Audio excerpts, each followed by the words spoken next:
ಒಳಗಡೆ hi hello, ಇದು ಫ್ರೈಡೇದು random ಕ್ಲಿಪ್ಸ್ನ share ಮಾಡ್ತಾ ಇದ್ದೀನಿ. ಫ್ರೆಂಡ್ ಒಬ್ರದ್ದು ಮದುವೆ ಇದ್ದಿದ್ದರಿಂದ ಫ್ರೈಡೇ ಮತ್ತು ಮಂಡೇ ಮದುವೆ ಇತ್ತು. ಅಂದರೆ ಫ್ರೈಡೇ ಬಳೆ ಶಾಸ್ತ್ರ, ಹಾಗೆ ಮಂಡೇ ಮುಹೂರ್ತ ಇದ್ದಿದ್ದರಿಂದ, ಮುಹೂರ್ತ ಅಂದರೆ ಮದುವೆ ಬಂದು ಧರ್ಮಸ್ಥಳದಲ್ಲಿತ್ತು. ಫ್ರೈಡೇ ಈವ್ನಿಂಗ್ ಮದುವೆ ಮನೆಗೆ ಬಂದ್ವಿ ಬಳೆ ಹಾಕಿಸ್ಕೊಳ್ಳೋದಕ್ಕೆ.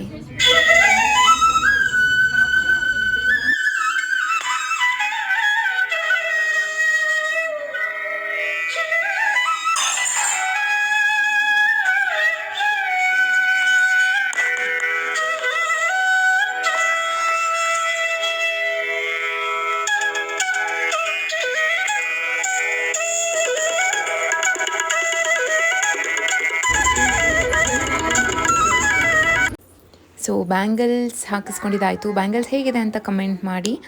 ಹಾಗೆ ಇದು ಸಂಡೇದು ಕ್ಲಿಪ್ಸ್ ಶೇರ್ ಮಾಡ್ತಾ ಇದ್ದೀನಿ. ಸೊ ಮದುವೆ ಮನೆಗೆ ಅಂತಂದರೆ ಆಲ್ಮೋಸ್ಟ್ ಎಲ್ಲರೂ 2 ಬಸ್ಸಿಂದ ಮತ್ತು 2 ಟಿ ಟಿಯಲ್ಲಿ ಹೊರಟ್ವಿ ಇಲ್ಲಿಂದ. ನಾವಿದ್ದ ಟಿ ಟಿಯಲ್ಲಿ 1-2 ಫ್ಯಾಮಿಲಿ, ಮಿಕ್ಕಿದವರು ಮದುವೆ ಮನೆಯವರೆಲ್ಲರೂ ಬಸ್ಗಳಲ್ಲಿ ಬರ್ತಿದ್ರು. ಸೊ ಸಪ್ರೇಟಾಗಿ ಕಾರ್ಗಳಲ್ಲಿ ಹೋಗೋದಕ್ಕಿಂತ ಎಲ್ಲರೂ ಒಟ್ಟಿಗೆ ಹೋದರೆ ಚೆನ್ನಾಗಿರುತ್ತೆ ಅಲ್ವಾ ಅಂತೇಳಿ.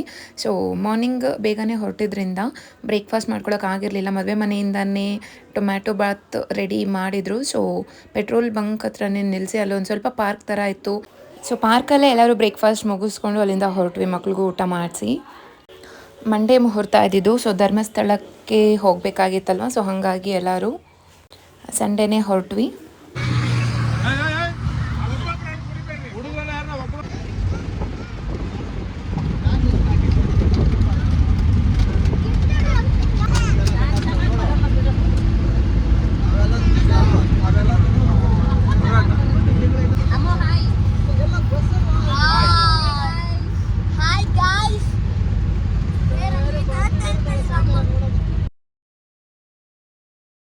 ಸೊ 2 ಟಿ ಟಿಗಳಲ್ಲಿ ಹೋಗ್ತಾ ಇದ್ದಿದ್ದರಿಂದ ಫುಲ್ ಎಂಜಾಯ್ಮೆಂಟ್ ಇತ್ತು. ನಾವು ಫಸ್ಟ್ ಅಂತ ಒಳ್ಳೆ ಕಾಂಪಿಟೇಷನಲ್ಲಿ ಚೆನ್ನಾಗಿತ್ತು.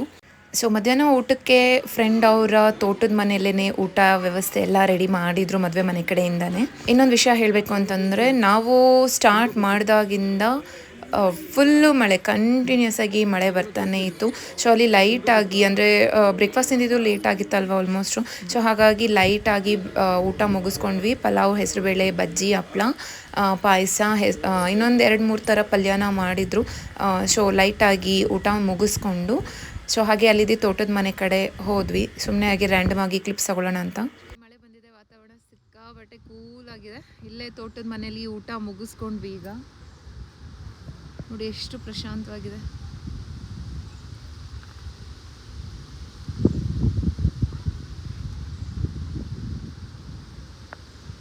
ಸ್ವಲ್ಪ ಒಳಗಡೆ ಹೋಗಿ ಅಲ್ಲಿ ಮಾವಿನಕಾಯಿ ಎಲ್ಲ ಇತ್ತು, ಕಿತ್ಕೊಳ್ಳೋಣ ಅಂತ ಹೋಗ್ತಾ ಇದ್ವಿ. ಬಟ್ ಅಲ್ಲಿ ಆಲ್ರೆಡಿ ತುಂಬ ರಚ್ಚಾಗಿದ್ದರಿಂದ ಕಾಲಿಟ್ಟಿದ ತಕ್ಷಣ ಹಾಗೆ ಜಾರ್ತಾ ಇತ್ತು. ಸೊ ಬೇಡ ಅಂತೇಳಿ ರಿಟರ್ನ್ ಬಂದುಬಿಟ್ಟೆ.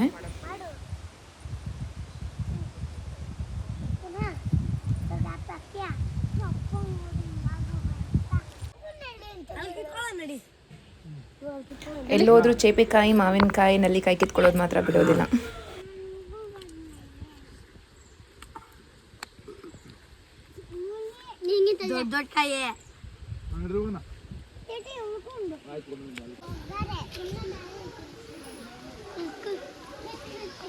ನಲ್ಲಿಕಾಯಿಗಳು ನಮ್ಮಮ್ಮನೂ ಟ್ರೈ ಮಾಡ್ತಿದ್ದಾರೆ ಕಿತ್ತಕ್ಕೆ.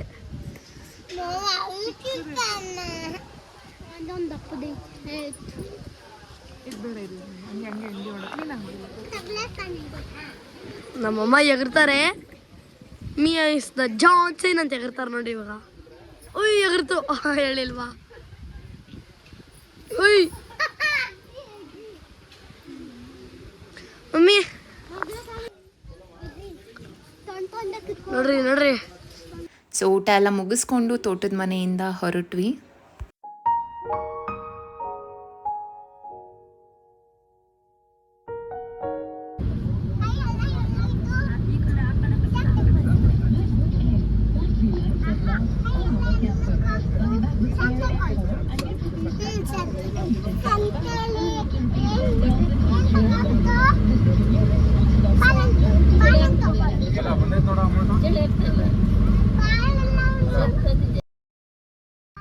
ಸೊ ಬ್ಯಾಕ್ಗ್ರೌಂಡಲ್ಲಿ ವಾಯ್ಸ್ ಮ್ಯೂಸಿಕ್ ಪ್ಲೇ ಆಗ್ತಿದೆ, ಸಾಂಗಾಗಿ ನಾನೇ ವಾಯ್ಸ್ ಓವರ್ ಕೊಡಬೇಕಾಯಿತು. ಸ್ವಲ್ಪ ಮುಂದೆ ಬಂದರೆ ಸಿಕ್ಕಾಪಟ್ಟೆ ಮಳೆ ಅಲ್ವಾ, ಎಲ್ಲ ಕಡೆ ಗ್ರೀನರಿ ಆಗಿತ್ತು.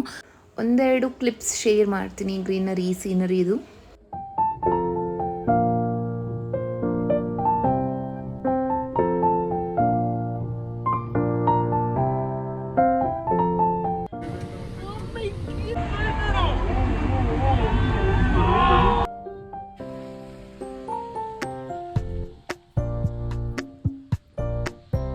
ಸೊ ಹೋಗ್ತಾ ಆನ್ ದ ವೇಲಿ ಚಕೋತ ಹಣ್ಣು ನೋಡಿದ್ವಿ.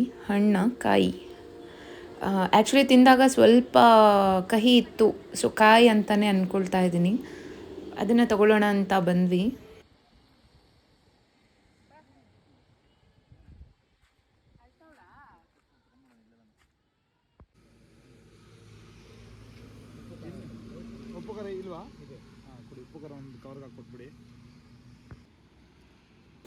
ಚಕೋತ ಹಣ್ಣು ಆ್ಯಕ್ಚುಲಿ ಇದು ಮೂಸಂಬಿ ಇಲ್ಲ ಆರೆಂಜ್ ಇರುತ್ತೆ ಅಲ್ವಾ, ಸೇಮ್ ಅದೇ ಥರನೇ ಇರುತ್ತೆ. ಏನಂದರೆ ಇದು ಸೈಜಲ್ಲಿ ಸ್ವಲ್ಪ ದೊಡ್ಡದಾಗಿರುತ್ತೆ, ಮಸ್ಕ್ ಮೆಲನ್ ಥರ ಸೈಜ್ ಇರುತ್ತೆ. ಸೊ ಅಲ್ಲಿಂದ ಫ್ರೂಟ್ಸು ಮತ್ತು ಹಲಸಿನ ಹಣ್ಣು ತೊಗೊಂಡು ಅಲ್ಲಿಂದ ಹೊರಟ್ವಿ.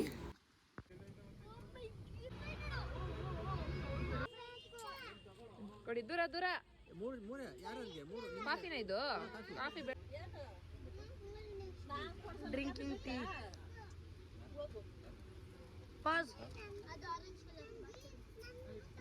ಸೊ ಅಲ್ಲಲ್ಲಿ tea break, coffee break, snacks ಅದು ಇದು ಅಂತ ಎಲ್ಲ ಸ್ಟಾಪ್ ಮಾಡ್ಕೊಂಡು ಫೈನಲಿ ಲೊಕೇಶನ್ಗೆ ಬಂದ್ವಿ, ಅಂದರೆ ಧರ್ಮಸ್ಥಳದಲ್ಲಿ. ಸೊ ಎಲ್ಲಿ ಮದುವೆ ನಡೆಯುತ್ತಲ್ವ ಅಂದರೆ ಚೌಟ್ರಿ, ಸೊ ಅಲ್ಲೇ ನಮಗೆ ರೂಮ್ಸ್ ಅವೈಲೇಬಲ್ ಇತ್ತು.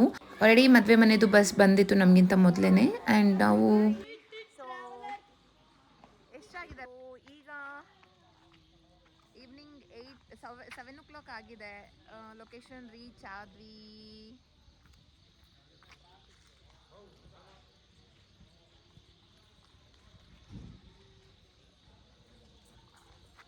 ಹಾಯ್.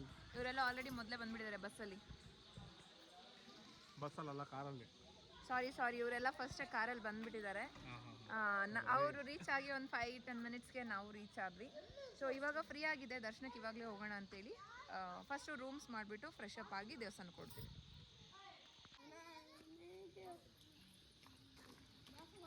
ಬಂದೆ.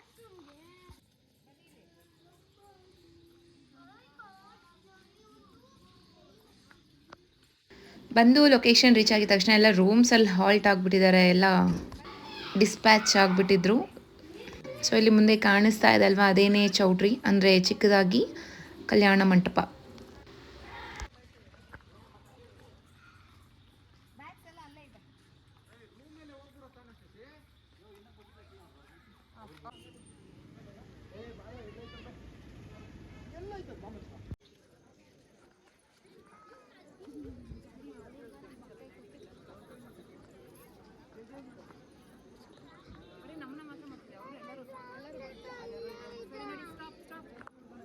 ಆ್ಯಕ್ಚುಲಿ ಫ್ರೀ ಆಗಿತ್ತು ಅಂತೇಳಿ ಈವ್ನಿಂಗೆ ದರ್ಶನ ಮುಗಿಸ್ಕೊಳ್ಳೋಣ ಅಂತ ಎಲ್ಲರೂ ಅಂದ್ಕೊಂಡ್ವಿ.